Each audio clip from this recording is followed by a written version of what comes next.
तो this is Ranjit Kumar Jha और आप देखना स्टार्ट कर चुके हो योर ब्यूटीफुल सा चैनल पीपीटी आरकेजे यानी फिजिक्स पॉइंट दरभंगा। आज अपन लोग स्टार्ट करेंगे circular motion in uniform electric field. पिछले लेक्चर में अपन लोगों ने देखा था projectile motion in uniform electric field. तो आई होप आपको जो भी वीडियो के अंत में जो प्रॉब्लम दिया जाता है आप उसे सोल्व करते होंगे, और नहीं सोल्व होता है तो चैनल के अबाउट सेक्शन में जाइए, वहां पे मेल आईडी दिया गया है, वहां से जाके आप कांटेक्ट कर सकते हैं। चलिए आज अपन लोग स्टार्ट करेंगे motion of charge particle in uniform electric field. इस लेक्चर का नोट आपको पीडीएफ फॉर्मेट में डिस्क्रिप्शन बॉक्स के भीतर मिल जाएगा, तो आप वहां से उसे डाउनलोड कर सकते हैं। ठीक है, वीडियो के अंत में आपको कुछ एज अ होमवर्क दिया जाता है। अगर आप लेक्चर को सीरियसली देखते हैं तो जरूर क्वेश्चन सोल्व होता है। इन केस अगर प्रॉब्लम नहीं सोल्व होता है तो चैनल के अबाउट सेक्शन में मेल आईडी दिया गया है, वहां से जाके आप कांटेक्ट कर सकते हैं। ठीक है, तो चलिए स्टार्ट करते हैं मोशन ऑफ चार्ज पार्टिकल। कैसा मोशन आज कंसीडर करेंगे? तो सर्कुलर मोशन, यानी circular motion of charge particle in किसमें? तो यूनिफॉर्म इलेक्ट्रिक फील्ड में। Uniform electric field, uniform electric field. आज अपन लोग सर्कुलर मोशन भी देखेंगे और ऑसिलेटरी मोशन भी देखेंगे। जैसा कि आप जानते हैं कि ऑसिलेटरी मोशन भी सर्कुलर मोशन का एक पार्ट होता है। सपोज कीजिए कि एक charge particle around a fixed point अगर वो कंप्लीट रोटेशन करता है तो that is called as circular motion. अगर वो फिक्स पॉइंट के अराउंड वो सर्कल कंप्लीट नहीं करता है तो दैट इज कॉल्ड एज क्या? तो ऑसिलेटरी मोशन। तो चलिए देख लेते हैं। तो सबसे पहले एक मैं इसे प्रॉब्लम के थ्रू ही समझाना चाहूंगा। मान लेते हैं कि एक सिंपल पेंडुलम है, किसमें? तो यूनिफॉर्म इलेक्ट्रिक फील्ड में, जिसे हमने कुछ मिनिमम स्पीड से प्रोजेक्ट किया गया है। ठीक है, तो चलिए देखते हैं। पहले क्वेश्चन देख लेते हैं। A simple pendulum is suspended in a region of uniform electric field, electric field as a vector quantity. तो सो इसका कुछ डायरेक्शन भी होना चाहिए। तो the direction of electric field यानी होज किसका? तो इलेक्ट्रिक फील्ड का। मान लीजिए हमने electric field whose direction is vertically downward है। इलेक्ट्रिक फील्ड कुछ वर्टिकली डाउनवर्ड दिया गया है। और जो सिंपल पेंडुलम का जो बॉब है, इसका चार्ज उस पर दे दिया गया है लेट क्यू, और जिनका मास आपको दे दिया गया है एम। एंड बॉब whose मास क्या है? तो m है, एंड चार्ज q है। ठीक है, मास m है और चार्ज q है। इज सस्पेंडेड किसमें? तो एक यूनिफॉर्म इलेक्ट्रिक फील्ड में। कहां पे? तो एक यूनिफॉर्म इलेक्ट्रिक फील्ड के रीजन में वो सिंपल पेंडुलम को लटका दिया गया है या सस्पेंड कर दिया गया है। नाउ अब ध्यान से सुनिएगा। मैं यहाँ पे आपसे क्वेश्चन पूछूंगा, वो जो बॉब लटकाया गया उस बॉब को क्या मिनिमम स्पीड से हम प्रोजेक्ट करें कि वो बॉब कंप्लीट वर्टिकल मोशन कर ले। यानी कहने का मतलब उस बॉब को क्या स्पीड से मैं थ्रो करूं या उसे प्रोजेक्ट करूं ताकि वो बॉब एक सर्कुलर मोशन कंप्लीट कर ले। तो मान लेते हैं ये आपका एक यूनिफॉर्म इलेक्ट्रिक फील्ड का रीजन है। ध्यान से देखिए। चलिए क्वेश्चन को पहले कंप्लीट करते हैं। फाइंड मिनिमम स्पीड ऑफ किसका? तो बॉब का सच दैट इट कंप्लीट क्या चीज? तो सर्कुलर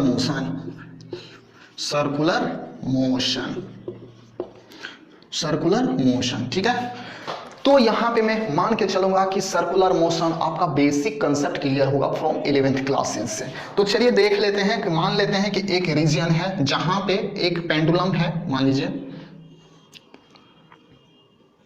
ये एक पेंडुलम है जिसका ये बॉब है, जिसपे मास क्या दे दिया गया है, मास m दिया गया है और चार्ज q दिया गया है। तो मान लेते हैं कि इसका चार्ज क्या है, q है और मास m है। ठीक, ये आपका एक रीजन है जहां पे इलेक्ट्रिक फील्ड का डायरेक्शन किधर दिया गया है, वर्टिकली डाउनवर्ड दिया गया है। कहने का मतलब इलेक्ट्रिक फील्ड आपका कुछ इस कदर है। ध्यान से देखिए, इलेक्ट्रिक फील्ड कुछ यूनिफॉर्मली ऐसे दिया गया है।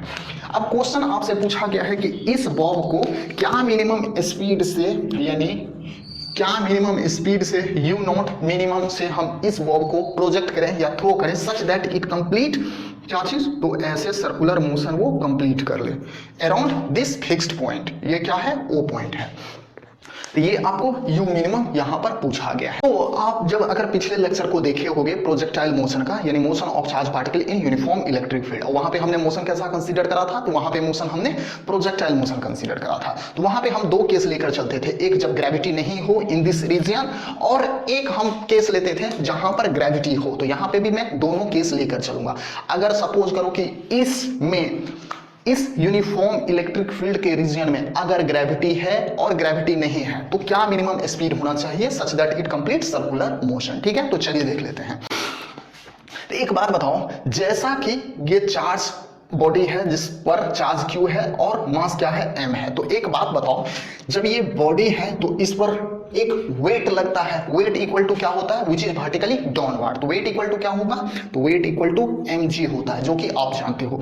अब ध्यान से सुनना, इस पर चार्ज दिया गया है और इसे प्रोजेक्ट किया गया है कुछ हॉरिजॉन्टल के डायरेक्शन में। कहने का मतलब यहाँ पे देखिए, इलेक्ट्रिक फील्ड कुछ वर्टिकली डाउनवर्ड डायरेक्शन में और प्रोजेक्ट किया गया कुछ हॉरिजॉन्टली में, means that is making angle with 90 each other. हमें ये बताइए, जब चार्ज है और किसी रीजन में, यानी किसी इलेक्ट्रिक फील्ड के रीजन में जब कोई चार्ज पार्टिकल आता है तो उस पर क्या लगता है, एक फोर्स लगता है। फोर्स क्या लगता है, तो इलेक्ट्रिक फोर्स लगता है। और इलेक्ट्रिक फोर्स का डायरेक्शन किधर होता है, तो इलेक्ट्रिक फोर्स का डायरेक्शन वही डायरेक्शन होता है जिधर की इलेक्ट्रिक फील्ड का डायरेक्शन होता है। तो दैट मींस यहां पर फोर्स किधर लगेगा, यहां पे देखिए इलेक्ट्रिक फील्ड कुछ इधर है तो फोर्स भी कुछ इधर ही लगेगा। समझ में आया?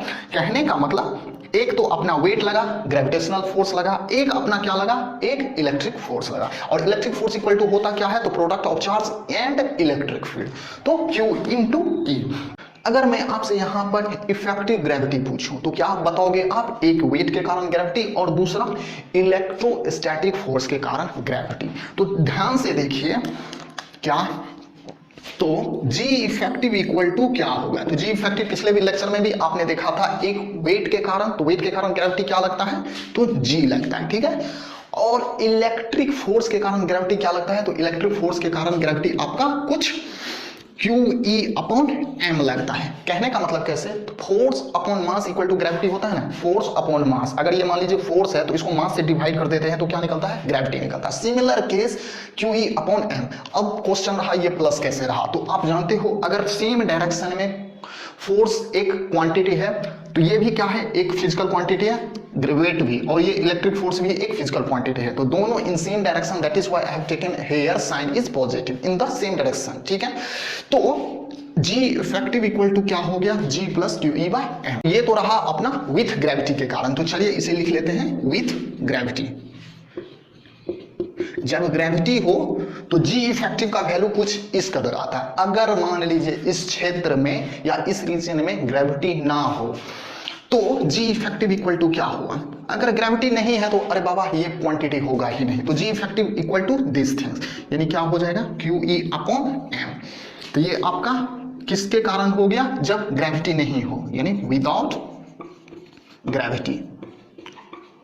ये आपका हो गया विदाउट ग्रेविटी के कारण G इफेक्टिव हो गया। ठीक है यहां तक। अब ध्यान से देखिए, हमें पूछा क्या गया है, हमें पूछा गया find minimum speed of Bob such that it complete circular motion. तो यहां पर मैं आपको कुछ बातों का मेमोराइज लाना चाहूंगा। क्या, तो आपने सर्कुलर मोशन में पढ़ा होगा, जब कोई body in the situation of this तब उस पर क्या मिनिमम वेलोसिटी होता था ताकि ये बॉडी को एक सर्कल कंप्लीट कर लेता था।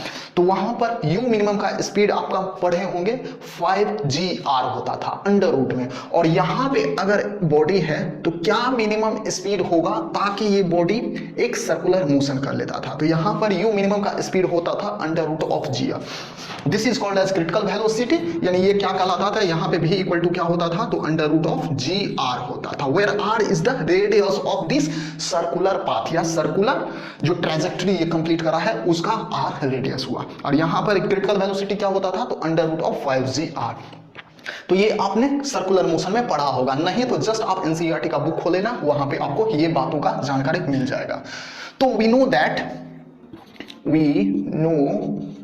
दैट क्या चीज, बॉब इज प्रोजेक्टेड कैसे, तो electric field in this direction and body is projected in this direction, तो making angle 90 degree. We know that bob is क्या चीज, प्रोजेक्टेड ट्रांसवर्सली बॉब को प्रोजेक्ट किया गया है। तो हमने क्या मान लिया है, यू मिनिमम यानी यू नॉट हमने मान लिया है, यानी you naught let is the minimum speed to cover क्या चीज, तो टू कवर सर्कुलर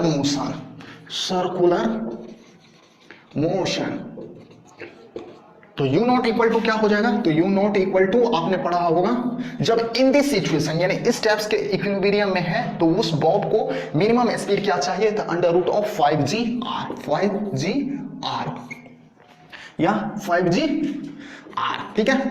अगर मान लीजिए r क्या था, तो उस सर्कल का रेडियस था। तो मान लीजिए इस यहां से जो लटकाया गया है बॉब किसी स्ट्रिंग के कारण या स्ट्रिंग से, उस स्ट्रिंग का हमने लेंथ मान लिया है l, तो यहां पे r के बदले में क्या हो जाएगा, l हो जाएगा। समझ में आया। तो ये अपना रहा मिनिमम स्पीड किसका, तो इस बॉब का इन दिस सिचुएशन अगर बॉब यहां पे है तो मिनिमम स्पीड क्या हो जाएगा फॉर दिस सिचुएशन, यानी u नॉट का वैल्यू क्या हो जाएगा, under root of g into l। ये तो रहा इन सिचुएशन के कारण मिनिमम स्पीड रहा। अब बात रहा, ये तो आपने सर्कुलर मोशन में पढ़ा था ये फॉर्मूला, बट यहां पर एक्चुअली में इफेक्टिव ग्रेविटी होगा क्या, तो इफेक्टिव ग्रेविटी देखो, यहां पे सर्कुलर मोशन में ओनली ग्रेविटी के कारण लगता था, यहां पर इलेक्ट्रिक चार्ज के कारण भी कुछ ग्रेविटी होता है। तो जी इफेक्टिव यहां पे क्या डालेंगे, जी इफेक्टिव, यानी जी इफेक्टिव, यहां पे क्या डालेंगे, जी इफेक्टिव, ठीक है। तो in this situation u naught equal to क्या होगा, अंडर रूट ऑफ 5, और जी इफेक्टिव के बदले में अगर ग्रेविटी हो तो दिस थिंग्स, यानी G plus Q E by M, G effective के बदले में G plus Q E by M into L, ये हो गया आपका इफेक्टिव, सॉरी ये आपका हो गया, ये आपका क्या हो गया, minimum speed in this situation. और यहां पे मिनिमम स्पीड क्या हो जाएगा, तो यहां पे मिनिमम स्पीड हो जाएगा, जी इफेक्टिव का वैल्यू डालिए, तो जी इफेक्टिव का वैल्यू क्या हो गया, G plus Q E by M, तो under root of G plus Q E by M, तो ये जी इफेक्टिव का वैल्यू इनटू एल, तो ये आपका मिनिमम स्पीड हो गया। अगर ये किसके कारण हुआ, तो जब ग्रेविटी हो, अगर ग्रेविटी नहीं हो तो जी को आपको इरेज कर देना है, जी को आपको यहां पे इरेज करना है। तो मैं जरा देखना चाहूंगा कि कैमरे में यहां तक कैद हो रहा है नहीं, आप 5 सेकेंड रुकिए, थोड़ा सा नहीं दिखाई दिया है तो मैं कह देता हूं, यहां पे 5 है, under root of G plus Q E upon M into L है, यहां पे क्या है, G plus Q E upon M into L है अंडर रूट में। तो ये आप इसे कॉपी कर लीजिए, ये तो आपका बेसिक कंसेप्ट हुआ। अब मैं चलूंगा कुछ अच्छे क्वेश्चन की तरफ सर्कुलर मोशन का, तो और आपको कुछ एज अ होमवर्क दूंगा। तो चलिए इसे आप कॉपी कर लीजिए। हो गया मिटाऊं, चलिए ले लीजिए स्क्रीनशॉट, हो गया मिटाऊं क्या, चलिए अब चलिए एक इंपॉर्टेंट क्वेश्चन देख लेते हैं। क्वेश्चन क्या है, तो मान लेते हैं इस बार तो हमने क्या दिया था, इलेक्ट्रिक फील्ड किसके डायरेक्शन में था, तो वर्टिकली डाउनवर्ड था। इस बार अपन लोग देखेंगे जब electric field in the region कैसा हो, तो हॉरिजेंटली हो। तो एक सिंपल पेंडुलम है जो कि सस्पेंड किया गया है किसमें, तो यूनिफॉर्म इलेक्ट्रिक फील्ड में। और इलेक्ट्रिक फील्ड का इस बार डायरेक्शन अपन ने किधर लिया है, तो हॉरिजॉन्टली अपन ने लिया है। तो find minimum speed of Bob such that it complete circular motion when मान लेते हैं व्हेन इलेक्ट्रिक फील्ड किस बार है इधर, व्हेन इलेक्ट्रिक फील्ड का यानी ई का आपका जो दिया गया है यूनिफॉर्मली वो हॉरिजॉन्टली हो, ठीक है। और बॉब का चार्ज क्या दे दिया गया है, तो क्यू है, और उस पर मास क्या है, तो उसका मास आपको एम है। एंड बॉब का चार्ज आपको क्यू दे दिया गया है और मास एम दे दिया गया है, ठीक है। क्वेश्चन समझ में आया? क्वेश्चन आपको कुछ इस कदर समझ में आएगा। मान लीजिए कि ये एक सिंपल पेंडुलम है जिसका ये बॉब है, जिस पर चार्ज मान लीजिए क्यू है और मास एम दिया गया है। इस दफा इलेक्ट्रिक फील्ड कुछ वर्टिकली डाउनवर्ड ना होकर इस बार इलेक्ट्रिक फील्ड कुछ इधर दिया गया है, हॉरिजॉन्टली दिया गया है। तो आपसे पूछ रहा है कि इस बॉब को क्या मिनिमम स्पीड होना चाहिए ताकि ये बॉब एक कंप्लीट सर्कुलर मोशन कर ले। तो यहां पे देखिए, आप ध्यान से देखना कैसे, तो ध्यान से देखिए, यहाँ इसका मास कुछ दिया गया है तो इसका वेट कुछ लगेगा, क्या, तो mg लगेगा। इलेक्ट्रिक फील्ड इस डायरेक्शन में है और बॉब को प्रोजेक्ट करेंगे कुछ इधर, यानी विथ u मिनिमम स्पीड से, तो u नॉट मिनिमम स्पीड से हम इसे प्रोजेक्ट करेंगे। तो ध्यान से देखिए, इलेक्ट्रिक फील्ड कुछ इधर और वेट कुछ इधर, तो फोर्स किधर लगेगा, तो फोर्स इलेक्ट्रिक फोर्स कुछ इलेक्ट्रिक फील्ड के डायरेक्शन में लगता है जब चार्ज पार्टिकल का नेचर पॉजिटिव हो। तो यहाँ पे चार्ज क्यू है तो इलेक्ट्रिक फील्ड कुछ इधर दिया गया है तो इलेक्ट्रिक फोर्स भी कुछ इधर लगेगा। तो अगर मैं आपको सिंपली यहां पे मैं पूछना चाहूंगा तो जी इफेक्टिव कैसे होगा, तो ध्यान से देखिए, जी इफेक्टिव यहां पे ये m होगा ड्यू टू ग्रेविटी के कारण जी, और इलेक्ट्रिक फोर्स के कारण ग्रेविटी कितना लगेगा, तो QE अपॉन m लगेगा, अरे फोर्स अपॉन मास लगेगा, ठीक है। अब मैं आपसे इफेक्टिव ग्रेविटी पूछना चाहूंगा, तो इफेक्टिव ग्रेविटी इक्वल टू क्या होगा, यानी रिजल्टेंट जिसे आप लोग बोलते हैं, तो रिजल्टेंट कुछ इनके डायगोनल से निकलता है, तो ये आपका हो गया जी इफेक्टिव। और जी इफेक्टिव इक्वल टू होगा कितना, तो ध्यान से देखिए, under root of this things square plus under root of this things square. तो जी इफेक्टिव इक्वल टू क्या हो गया, ध्यान से देखिए, under root of G square plus under root of इस कंपोनेंट के कारण, तो इस कंपोनेंट के कारण ग्रेविटी क्या है, तो QE अपॉन m है, तो यानी QE अपॉन m का स्क्वायर, ठीक है। जब इसे आप कैलकुलेट करते हो तो क्या होता है, देखो कैलकुलेट कर लो, तो mg स्क्वायर यानी mg square plus QE square upon m, ठीक है, QE square by m square, इतना ही है ना, हाँ इतना ही है। ये तो रहा इफेक्टिव ग्रेविटी, ये बॉब है। अब ये इफेक्टिव ग्रेविटी के कारण यहाँ पे अभी बॉब क्या है, तो इक्विलिब्रियम में है, तो ये इफेक्टिव ग्रेविटी के कारण ये बॉब कुछ, ये जो सर्कुलर मोशन करेगा, ध्यान से देखिए, सर्कुलर मोशन करेगा कुछ ऐसे ही करेगा ना, तो कुछ ये इस कंडीशन में आया, ध्यान से देखिए। तो इफेक्टिव ग्रेविटी किधर लगता है, तो इफेक्टिव ग्रेविटी कुछ इस कदर लगेगा, तो इफेक्टिव ग्रेविटी अगर ये एंगल थीटा है तो ये एंगल क्या हो जाएगा, ये भी एंगल थीटा हो जाएगा, तो इधर क्या लगेगा, इधर आपका इफेक्टिव ग्रेविटी लगेगा, यानी जी इफेक्टिव का वैल्यू क्या हो गया, ये हो गया। तो अगर ये थीटा है, सॉरी अगर ये थीटा हो गया तो ये थीटा हो गया। अब ध्यान से सुनना, ये मान लो पोजीशन ए है, मान लीजिए कि ये पोजीशन ए है और ये पोजीशन बी है, तो इस बी पोजीशन पर इस बॉब के लिए क्या मिनिमम स्पीड हो सच दैट ये बॉब जो है वो कंप्लीट सर्कुलर मोशन कर ले, तो क्या होगा, चलिए कैलकुलेट करते हैं अपन लोग। तो ध्यान से देखिए, क्या देखें, तो हम यहाँ पे भी दोनों केस कंसीडर करके चलेंगे, ग्रेविटी के कारण भी और विदाउट ग्रेविटी के कारण भी। तो चलिए देख लेते हैं। तो हम लोग क्या जानते हैं, हम लोग जानते हैं मिनिमम स्पीड टू कंप्लीट क्या चीज, तो सर्कुलर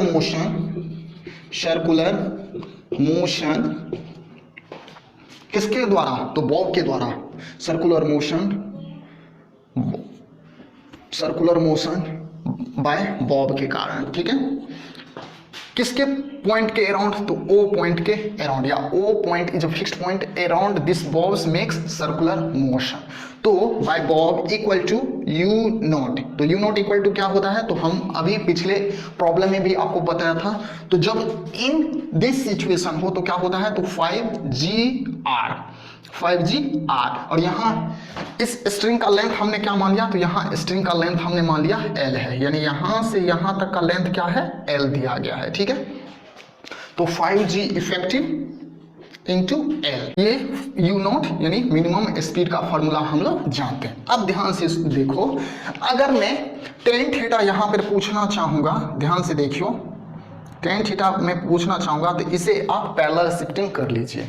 तो ये क्या हो गया आपका, जो भी मानना है इसे ax मान लीजिए, और ये आपका हो गया ay। तो टेन थीटा इक्वल टू क्या होता है, तो टेन थीटा इक्वल टू होता है ax अपॉन ay।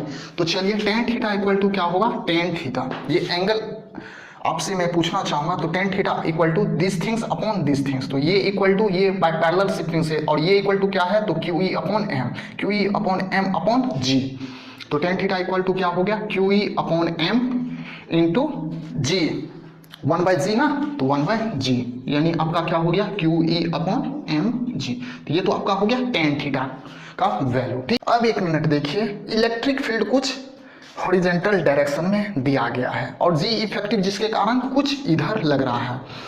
तो due to horizontally electric field दिया गया है, तो due to horizontally electric field g effective कुछ इधर लग रहा है, तो जिसके कारण इक्विलिब्रियम पॉइंट शिफ्ट कहां से कहां कर रहा है, तो ए पॉइंट से बी पॉइंट पर इक्विलिब्रियम पॉइंट शिफ्ट कर रहा है। तो due to horizontally electric field equilibrium point shift, equilibrium point shift कर रहा है, कहां से कहां, तो ए पॉइंट से लेकर वो बी पॉइंट पर शिफ्ट कर रहा है। Equilibrium point shift from A point to B point, A point to B point पर वो शिफ्ट कर रहा है। तो हमसे पूछा क्या गया है, हमसे पूछा गया है मिनिमम स्पीड बताइए, मिनिमम स्पीड ऑफ बॉब का बताइए such that it complete circular motion. तो मिनिमम स्पीड फाइंड आउट करने के लिए हम क्या कर लेंगे यहाँ पे, तो हम सोचते हैं वर्क एनर्जी थ्योरम लगा दें। तो चलिए वर्क एनर्जी थ्योरम लगा देते हैं। तो वर्क एनर्जी थ्योरम आपने भी 11th में पढ़ा होगा, और वर्क एनर्जी थ्योरम है क्या, तो change in kinetic energy equal to work done by all the forces, और all the forces equal to क्या हो जाएगा, तो यहाँ पे मैकेनिकल फोर्सेस के कारण और इलेक्ट्रिकल फोर्सेस के कारण, यानी work done by all the forces, यानी मैकेनिकल फोर्सेस और ग्रेविटेशनल फोर्सेस के कारण work done equal to change in kinetic energy. तो यहां पे ध्यान से देखिए, चलिए वर्क एनर्जी थ्योरम लगा देते हैं। Work energy theorem, work apply work energy theorem, work energy theorem. तो वर्क एनर्जी थ्योरम है क्या, तो चेंज इन काइनेटिक एनर्जी, यानी change in kinetic energy equal to work done by all force, work done by all force. तो चलिए इसे आप copy कर लीजिए, और अगर work done by all forces equal to क्या होगा, तो यहाँ पे work done by mechanical forces plus work done by electrical forces, और change in kinetic energy equal to क्या होता है, तो change in kinetic energy equal to होता है final kinetic energy minus initial kinetic energy. चलिए आप इसे पहले कॉपी कर लीजिए, हो गया। स्क्रीनशॉट ले लीजिए, जस्ट इसका स्क्रीनशॉट ले लीजिए, बस ये पोर्शन अपने को इरेज करना है, इसका स्क्रीनशॉट ले लीजिए, हो गया। मिटाऊं क्या, चलिए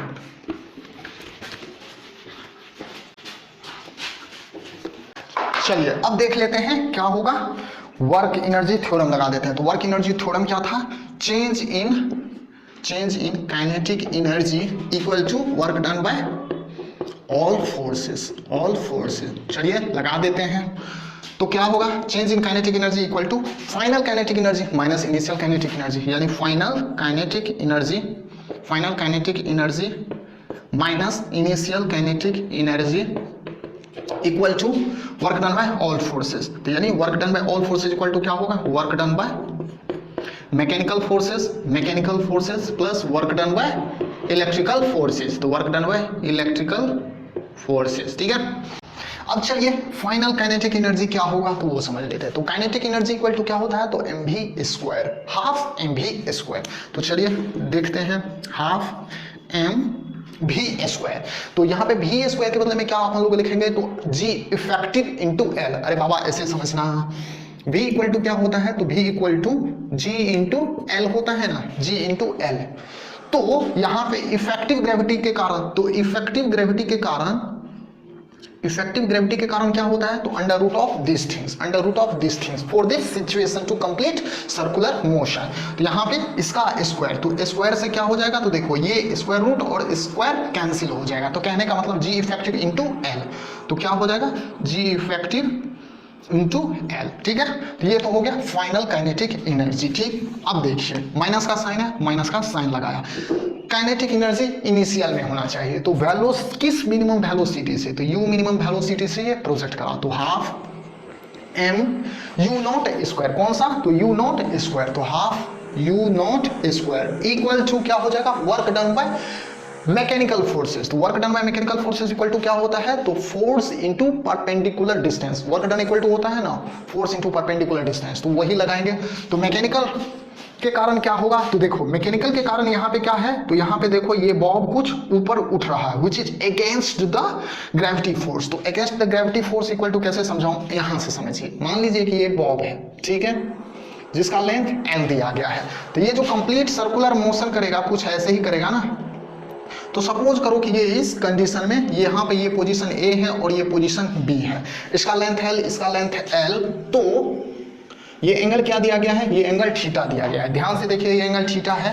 तो ये यहाँ तक ये जो उठा है विच इज अगेंस्ट द, किसके कारण, विच इज अगेंस्ट द ग्रेविटी के कारण अगेंस्ट हुआ है। तो ये हाइट इक्वल टू क्या हुआ, तो ये हाइट इक्वल टू, ध्यान से देखिए ये अगर लेंथ L है तो ये लेंथ इक्वल टू क्या हो जाएगा, तो जब हम इसे ब्रेक करेंगे तो दिस वंस बिकम्स, यहाँ से यहाँ तक क्या हो जाएगा, तो दिस वन बिकम्स, देखो L ये स्ट्रिंग का लेंथ है तो L, थीटा है तो ये क्या हो जाएगा L cos थीटा। ठीक है, तो ये लेंथ इक्वल टू क्या हो जाएगा, total length minus this length, तो ये length equal to L minus L cos theta, यानी ये लेंथ इक्वल टू क्या हो गया, L minus L cos theta हो गया। ठीक है, तो ये तो परपेंडिकुलर डिस्टेंस हुआ। ठीक है, परपेंडिकुलर डिस्टेंस, फोर्स किधर लग रहा है, कुछ इधर लग रहा है। तो ध्यान से देखिए, तो क्या हो जाएगा, मैकेनिकल फोर्सेज इक्वल टू, तो मैकेनिकल फोर्सेज इक्वल टू होता है mechanical force, sorry mechanical work done equal to mechanical force, तो mechanical force equal to mg into perpendicular distance. तो परपेंडिकुलर डिस्टेंस क्या हो गया, तो दिस थिंग्स, यानी ये क्या हो गया L minus L cos theta. तो चलिए L कॉमन ले लेते हैं, तो क्या हो जाएगा 1 माइनस cos थीटा, होगा क्या नहीं, ध्यान से देखिए इन दोनों में L हमने कॉमन ले लिया तो 1 माइनस cos थीटा, वही हमने अप्लाई करा। ठीक, अब ध्यान से देखिए प्लस का साइन है, प्लस का साइन हमने अप्लाई करा। Work done by electric force, work done by electric force, यहाँ पे इलेक्ट्रिकल फोर्स क्या है, तो आपका इलेक्ट्रिक फील्ड के कारण है। और इलेक्ट्रिक फील्ड के कारण फोर्स इक्वल टू क्या होता है, तो Q इंटू E होता है। तो चलिए डाल देते हैं, Q इंटू E हो गया, ये तो अपना फोर्स हो गया। बट अपने को वर्क डन चाहिए, तो वर्क डन इक्वल टू क्या होता है, तो फोर्स इंटू परपेंडिकुलर डिस्टेंस। देखिए इलेक्ट्रिक फोर्स कुछ इधर लग रहा है, ध्यान से देखिए कुछ यहाँ से यहाँ लगेगा, इसका परपेंडिकुलर डिस्टेंस क्या हो जाएगा, तो L sin थीटा, यही है ना परपेंडिकुलर डिस्टेंस। तो perpendicular distance L sin theta apply कीजिए, तो Q into L sin theta. ठीक, हमने अप्लाई करा, इसे मिटा दूं क्या, चलिए अब ध्यान से देखिए क्या हो जाएगा, हमें चाहिए क्या, हमें चाहिए ये u नॉट का वैल्यू अपने को चाहिए। तो इस टर्म को एक साइड रखेंगे और रेस्ट टर्म को अपन लोग दूसरे टर्म में, सॉरी दूसरे साइड ले आएंगे। तो दूसरे साइड लाएंगे, अब ध्यान से देखिए क्या होगा, तो यहाँ पे भी हाफ m है, यहाँ पे भी हाफ m है, यहाँ पे हाफ नहीं है, m कैंसिल हो जाएगा, यहाँ पे m नहीं है तो यहाँ पे m मल्टीप्लाई हो जाएगा और 2 भी मल्टीप्लाई होगा। तो यहाँ पे 2 मल्टीप्लाई होके m डिनोमिनेटर में, क्योंकि यहाँ पे m न्यूमरेटर में, m न्यूमरेटर में।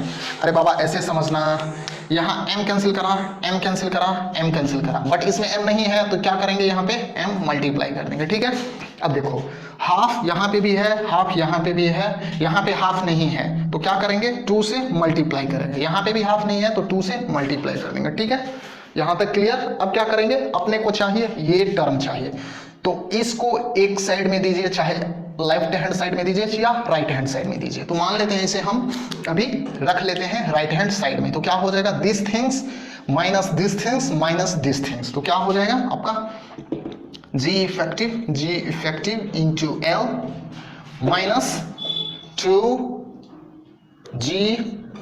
Into 1 minus cos theta. ठीक है, हाँ ये हो गया, ये भी इधर, तो minus 2 into Q into E into L sine theta into M यानी एम। ठीक है, यहां तक हो गया, equal to you naught square, equal to you naught square. अब देखिए अपने को चाहिए क्या, यू नॉट इसका वैल्यू चाहिए। तो यू नॉट इक्वल टू क्या हो जाएगा, एक मिनट, यहाँ पे देखिए हमने m न्यूमरेटर में था, m न्यूमरेटर में था, यहाँ पे तो है नहीं, तो यहाँ पे m क्या हो जाएगा, डिनोमिनेटर में आएगा ना, यहाँ m डिनोमिनेटर में आएगा, यहाँ पे m डिनोमिनेटर में होगा, तो यहाँ पे m डिनोमिनेटर में होगा। ठीक है, अब गौर करके देखिए क्या अपने को चाहिए, तो u नॉट का वैल्यू चाहिए। तो u नॉट इक्वल टू क्या होगा, तो under root of this things, तो g effective into L minus 2GL 1 minus cos theta minus 2QE by m into L sine theta. अब एक मिनट गौर करके देखना, साइन कन्वेंशन में यहां पे यूज करूंगा। तो देखो ये जो हमने लिखा है ये ग्रेविटी फोर्स के अगेंस्ट में लग रहा है। ये क्या लग रहा है, ग्रेविटी फोर्स के अगेंस्ट में पोटेंशियल एनर्जी लग रहा है। अब देखो ग्रेविटी फोर्स कुछ इधर, अब पोटेंशियल फोर्स कुछ लग रहा है जो कि अपवर्ड लग रहा है। तो अगेंस्ट द लगता है, तो यहाँ पे क्या करेंगे, माइनस यूज करेंगे। ठीक है, तो माइनस जब यूज करेंगे तो यहाँ पे माइनस हमने इस साइड है जो कि राइट हैंड साइड है, तो माइनस से जब हम लेफ्ट हैंड साइड में लाएंगे तो ये क्या हो जाएगा, प्लस हो जाएगा। तो ये क्या हो जाएगा, प्लस हो जाएगा। समझ में आया, और ये आपका क्या हो गया, तो ये तो ठीक है इन द डायरेक्शन, ये क्या था, अगेंस्ट द, इसीलिए हमने माइनस का साइन यूज करा, जो कि बहुत ही इंपॉर्टेंट है साइन कन्वेंशन भी, क्योंकि फोर्स क्या है, एक वेक्टर क्वांटिटी है। तो ये आपका हो। तो अब चलिए देखते हैं यूनिफॉर्म सर्कुलर मोशन किसमें, तो यूनिफॉर्म इलेक्ट्रिक फील्ड में। Uniform circular motion in uniform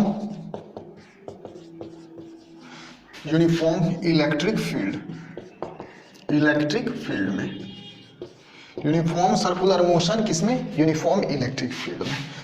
तो यहाँ पे कुछ टर्म्स और कंडीशन हैं, तभी वो चार्ज पार्टिकल है यूनिफॉर्म इलेक्ट्रिक फील्ड में यूनिफॉर्म सर्कुलर मोशन करेगा। सर्कुलर मोशन तो कंप्लीट कर लेगा जब आप क्रिटिकल वेलोसिटी का स्पीड आप अगर इन द बॉटम सिचुएशन हो तो अंडर रूट ऑफ 5g/r से फेंकते हो, और जब ऑन द अपर पोजीशन हो तो क्या आप वेलोसिटी लगाते थे, तो अंडर रूट ऑफ g/r लगाते थे। बट यूनिफॉर्म सर्कुलर मोशन नहीं होगा। यूनिफॉर्म सर्कुलर मोशन तभी होगा जब सिंपल पेंडुलम का बॉब कोनिकल पेंडुलम का मोशन करता हो, यानी कोनिकल पेंडुलम में वो मूव करता हो। यानी कहने का मतलब, चलिए क्वेश्चन से अपन लोग देखते हैं। क्वेश्चन क्या है, प्रीवियस ही क्वेश्चन अपन लोग उठाते हैं। चलिए ये मान लीजिए बॉब है जो कि एल लेंथ के स्ट्रिंग से सस्पेंड किया गया है। इलेक्ट्रिक फील्ड किधर था, तो इलेक्ट्रिक फील्ड हमने हॉरिजेंटली प्रीवियस सिचुएशन में माना था। तो चलिए इलेक्ट्रिक फील्ड ऐसे हो गया। ओके, इसका मास क्या दिया गया है, m दिया गया है, चार्ज आपका q दिया गया है। इस बॉब का मास m and charge on this bob is q। Now अब हमें एक बात बताओ, जब मास है तो वेट लगेगा, बिल्कुल लगेगा, क्या होगा, mg होगा। ठीक है, इलेक्ट्रिक फील्ड है, जब इलेक्ट्रिक फील्ड में कोई चार्ज पार्टिकल आता है तो उस पर क्या लगता है, एक फोर्स लगता है, यानी Fe लगा। अगर एक्सीलरेशन पूछूंगा तो क्या हो जाएगा, देखो ये तो फोर्स हो गया QE, अगर एक्सीलरेशन क्या होगा, तो एक्सीलरेशन इक्वल टू होगा QE अपॉन m होगा। ठीक, नाउ इफेक्टिव ग्रेविटी अगर मैं पूछना चाहूं तो इफेक्टिव ग्रेविटी इक्वल टू क्या होगा, कुछ इफेक्टिव ग्रेविटी इधर होगा, और इफेक्टिव ग्रेविटी इक्वल टू होगा क्या, तो this things under root square plus this things under root square, यानी under root of QE by m का स्क्वायर प्लस g का स्क्वायर। ठीक है, अगर ये बॉब जो कि यूनिफॉर्म इलेक्ट्रिक फील्ड में है वहां पे अगर मैं ग्रेविटी भी कंसीडर करूंगा तो ये होगा, अगर ग्रेविटी कंसीडर नहीं करूंगा तो g को आप नेग्लेक्ट कर सकते हैं। नाउ अब समझने की कोशिश करा, मान लीजिए कि ये एंगल थीटा है, तो ये बॉब सर्कुलर मोशन कब करेगा? तो सर्कुलर मोशन तभी कर जाएगा जब इस बॉब को अगर आप अंडर रूट ऑफ 5g/r से प्रोजेक्ट करते हो, अंडर रूट ऑफ 5g/r से प्रोजेक्ट करते हो। अगर इन दिस सिचुएशन है, अगर वर्टिकली अप में है तो वहां पे आप अंडर रूट ऑफ rg करते हो स्पीड से, तो वो कंप्लीट सर्कुलर मोशन कर लेता। सर्कुलर मोशन तो कर लेगा। यहाँ पे कंडीशन क्या है? Uniform circular motion. तो यूनिफॉर्म सर्कुलर मोशन तभी ये करेगा जब ये कोनिकल मोशन ये फॉर्म करता हो, या कोनिकल मोशन में ये आपका ट्रेजेक्टरी इसका हो, तभी ये यूनिफॉर्म सर्कुलर मोशन होगा। तो कहने का मतलब देखिए, यहां से अगर इसे ऐसे रोटेट करते हैं तो वो तो सर्कुलर मोशन होगा, बट यूनिफॉर्म सर्कुलर मोशन नहीं होगा। अगर इस बॉडी यहां से जो सस्पेंडेड किया गया, अगर मैं इसको ऐसे प्रोजेक्ट करता हूं, देखो यहां से, कहने का मतलब ध्यान से देखो ऐसे, तो ये भी आपका क्या हो गया? यूनिफॉर्म सर्कुलर मोशन हो गया। तो कहने का मतलब when this bob is projected perpendicular to the electric field, मान लीजिए इधर मैं प्रोजेक्ट करता हूं इनसाइड द बोर्ड, यानी यू मिनिमम किधर हो गया? कुछ इनसाइड द बोर्ड या आउटसाइड द बोर्ड से मैं प्रोजेक्ट करता हूं। तो for uniform circular motion bob का प्रोजेक्शन कैसा होना चाहिए? तो बॉब का प्रोजेक्शन ट्रांसवर्सली होना चाहिए, इनसाइड द बोर्ड या आउटसाइड द बोर्ड होना चाहिए। तो यानी सर्कुलर मोशन व्हेन बॉब क्या होगा? बॉब का ट्रेजेक्टरी कोनिकल हो, बॉब ट्रेजेक्टरी का ट्रेजेक्टरी कोनिकल होना चाहिए, या कोनिकल पेंडुलम, ठीक है। और कोनिकल पेंडुलम में आप जानते हो, चलिए कोनिकल पेंडुलम में यू मिनिमम का स्पीड क्या होता है? तो under root of rg tan theta, under root of rg tan theta होता है। आपने कोनिकल पेंडुलम में सर्कुलर मोशन में 11th में आपने ऑलरेडी ये पढ़ा होगा, ठीक है। तो चलिए देख लेते हैं यहां पे r क्या है? तो यहां पे r equal to radius of that circular ring है अबाउट फिक्स्ड पॉइंट, ठीक। g क्या है? तो यहां पे ग्रेविटी वहां पे होता था, यहाँ पे जी इफेक्टिव लेंगे। तो कहने का मतलब गौर करके देखिए, यू मिनिमम इक्वल टू क्या हो जाएगा? आर क्या होगा? तो देखिए मान लीजिए ये बॉब यहाँ पे सिचुएशन ए पे है या पोजीशन ए पे है, तो ये बॉब कुछ कैसे मूव करेगा? तो कुछ इस बार देखिए ये ऐसे ऐसे मूव करेगा। तो मान लीजिए इफेक्टिव ग्रेविटी के कारण ये यहाँ पे आ गया, ठीक है। इफेक्टिव ग्रेविटी के कारण इसका इक्विलिब्रियम पॉइंट यहाँ पे आ गया, शिफ्ट करके बी पॉइंट पर आ गया। तो ये लेंथ इक्वल टू क्या हो जाएगा? तो ये लेंथ इक्वल टू आर, ये लेंथ इक्वल टू आर, और आर इक्वल टू क्या होगा? तो ध्यान से देखिए ये एल है, अरे बाबा ये थीटा, तो ये भी थीटा, ये एल, ये भी एल, तो ये एल इक्वल टू, सॉरी ये लेंथ इक्वल टू क्या हो जाएगा? तो ये लेंथ इक्वल टू हो जाएगा L sine theta, L sine theta, L sine theta, ठीक है। तो आर के बदले में क्या डालेंगे? एल साइन थीटा, ओके हमने डाल दिया। अब जी के बदले में क्या डालेंगे? तो जी इफेक्टिव डालेंगे, क्योंकि यहाँ पे ग्रेविटी के कारण भी और इलेक्ट्रिक फोर्स के कारण भी जो हमारा एक्सीलरेशन लगता है, तो जी इफेक्टिव, ठीक है। तो जी इफेक्टिव का वैल्यू क्या होगा? तो ये वैल्यू डाल देना, जब ग्रेविटी भी हो तब ये डालना। अगर इस यूनिफॉर्म इलेक्ट्रिक फील्ड में ग्रेविटी नहीं हो तो जी को आप नेग्लेक्ट कर देना, ये वैल्यू हो जाएगा जी इफेक्टिव का। तो G effective into tan theta, अब रहा बात tan थीटा इक्वल टू क्या होगा? तो चलिए यहाँ पे tan थीटा का वैल्यू अपन लोग निकालने की कोशिश करते हैं। तो पैरेलल शिफ्टिंग ऑफ वेक्टर आपने पढ़ा होगा। तो अगर ये लेंथ, सॉरी ये कंपोनेंट को यहाँ पे मैं शिफ्ट करता हूँ यहाँ से इसके हेड से, तो ये क्या हो जाएगा? QE अपॉन m, ये क्या हो जाएगा? QE अपॉन m, और ये क्या है? तो g है। तो tan थीटा इक्वल टू क्या होगा? चलिए यहाँ से देखते हैं। tan थीटा इक्वल टू क्या होता है? Perpendicular upon base. तो परपेंडिकुलर क्या है? ये है, और बेस क्या है? ये है, और ये इक्वल टू क्या हो जाएगा? तो QE अपॉन m, ये शिफ्ट हमने करा है ना यहाँ पे, ये क्वांटिटी को उठा के यहाँ पे शिफ्ट करा है, तो क्या है? QE upon m, tan theta equal to QE upon m। ये तो हो गया परपेंडिकुलर। बेस क्या है? ये तो परपेंडिकुलर, बेस क्या है? तो ये, तो इसका एक्सीलरेशन क्या है? g। तो चलिए g अपन ने डाल दिया। तो tan थीटा के बदले में अपन लोग यहाँ पे डालिए, तो u नॉट इक्वल टू क्या हो जाएगा? Under root of l sine theta into g effective, या जी इफेक्टिव ही रहने दीजिए, हाँ tan थीटा के बदले में क्या डालेंगे? QE upon mg, QE upon mg, ठीक है, ये हो गया। और जी इफेक्टिव इक्वल टू क्या होगा? तो जी इफेक्टिव इक्वल टू देखिए QE square plus m square g square. क्या डाल सकता हूं मैं? चलिए डाल देते हैं, यानी you naught equal to under root of L sine theta equal to क्या होगा, तो इस ट्रिंगल से आप देखिए तो साइन थीटा एल तो है, साइन थीटा इक्वल टू क्या होता है, तो साइन थीटा इक्वल टू होता है लंब अपॉन हाइपोटेनस, यानी परपेंडिकुलर अपॉन हाइपोटेनस। तो परपेंडिकुलर क्या है, ये थीटा है, तो परपेंडिकुलर ये, हाइपोटेनस ये, तो दिस थिंग्स इक्वल टू क्या है, यानी क्यू ई अपॉन एम, यानी क्यू ई अपॉन एम, ठीक है।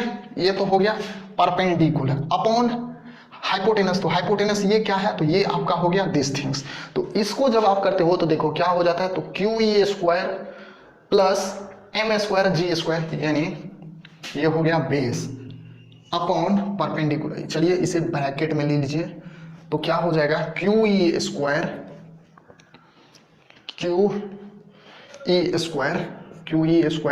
प्लस इधर स्क्वायर है तो एम स्क्वायर और इधर जी स्क्वायर है, तो यानी एम जी का होल स्क्वायर डाल सकते हैं, बिल्कुल, अपॉन एम, ठीक है, अपॉन एम हो गया। ये तो हो गया अपना साइन थीटा का वैल्यू। अब अपने को क्या डालना है, जी इफेक्टिव। तो जी इफेक्टिव का वैल्यू क्या है, दिस थिंग्स। तो इसको आप कैलकुलेट करते हो तो क्या होता है, देखो क्यू ई का होल स्क्वायर प्लस ये तो एम स्क्वायर हो जाएगा, तो एम स्क्वायर और जी स्क्वायर, तो एम ए और जी का होल स्क्वायर, तो क्या डाल सकता हूं मैं, देखो क्यू ई का whole square plus M square है ये, तो एम जी का whole square by M square, ठीक है। तो ये जी इफेक्टिव का वैल्यू हो गया। चलिए जी इफेक्टिव डाल दिए। अब क्या है, Q E upon M G है, अब क्या है, Q E upon M G है। देखिए कुछ कटिंग फुटिंग होने वाला है क्या, बिल्कुल कटिंग फुटिंग होएगा, क्या एम स्क्वायर होगा ना, ये भी एम स्क्वायर होगा, हाँ बिल्कुल होगा। अब देखिए कुछ कटिंग फुटिंग होने वाला है, बिल्कुल होगा। देखिए ये टर्म से लेकर ये टर्म कैंसिल हो रहा है क्या, बिल्कुल हो रहा है। तो बच क्या रहा है, तो ध्यान से देखिए, अंडर रूट में L Q E by M और इधर क्या है, क्यू ई बाय एम, तो दो हो गया इधर और क्यू ई बाय एम, तो Q E square by M का whole square into 1 by G रहेगा, क्योंकि इधर तो है नहीं जो इसे भी बाहर ले लें। तो ध्यान से देखिए, कहां पे समझाऊं, यहां पे चलें क्या, चलिए यहां पे चलते हैं। तो u नॉट इक्वल टू क्या हो जाएगा, देखिए क्यू ई बाय एम, और इधर भी अंडर रूट ब्रैकेट में है, सारा कुछ ब्रैकेट में है, तो क्यू ई बाय एम और इधर भी क्यू ई बाय एम, तो बाहर हो गया क्यू ई बाय एम।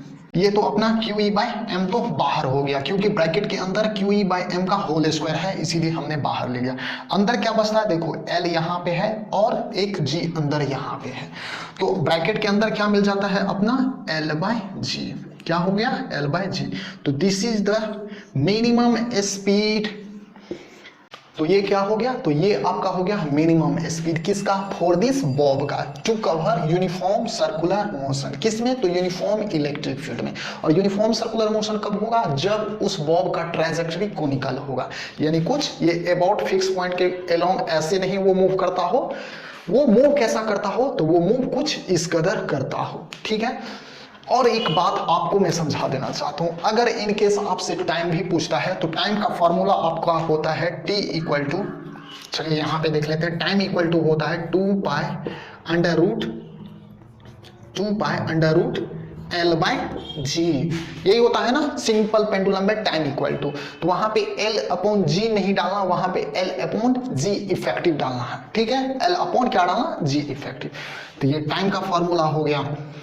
अगर 1 मिनट, अब आपसे ये भी पूछ सकता है कि मान लो कि सर्कुलर मोशन नहीं होकर अगर वो बॉब ओनली ऑसिलेटरी मोशन में हो तो क्या होगा, तो अगर u का स्पीड इससे कम हो तो वो सर्कुलर मोशन नहीं हो कि वो कौन सा मोशन होगा, वो मोशन आपका ऑसिलेटरी मोशन होगा। तो वो सर्कुलर मोशन नहीं हो के कौन सा होगा, ऑसिलेटरी मोशन होगा। इन प्रीवियस सिचुएशन जब भी आप जो मिनिमम स्पीड मिलता है उस मिनिमम स्पीड से आप कम स्पीड से फेंकते हो या प्रोजेक्ट करते हो तो वो सर्कुलर मोशन ना होकर वो क्या मोशन हो जाएगा, ऑसिलेटरी मोशन। तो आज का लेक्चर यहीं पे एंड करते हैं। हाँ, आपको कुछ होमवर्क मैं दे देता हूं। तो जस्ट इस कंसेप्ट को या जो भी प्रॉब्लम हमने करा है उस प्रॉब्लम को अगर आप अच्छी तरीके से समझे होंगे तो आपसे जरूर क्वेश्चन सोल्व होएगा। तो आपको सोल्व करना है, सोल्व HC वर्मा का चैप्टर नंबर 29 का क्वेश्चन नंबर 48, 49 एंड 50। ठीक है, ये 3 क्वेश्चन आपको सोल्व करने हैं। अगर नहीं क्वेश्चन सोल्व होता है तो आपको चैनल के अबाउट सेक्शन में जाना है, वहां पे मेल आईडी दिया गया है, मेल आईडी पे आप मेल कीजिए, आपको जरूर सॉल्यूशन मिलेगा। चलिए, ये क्वेश्चन आपको देखना है, तो ये रहा क्वेश्चन।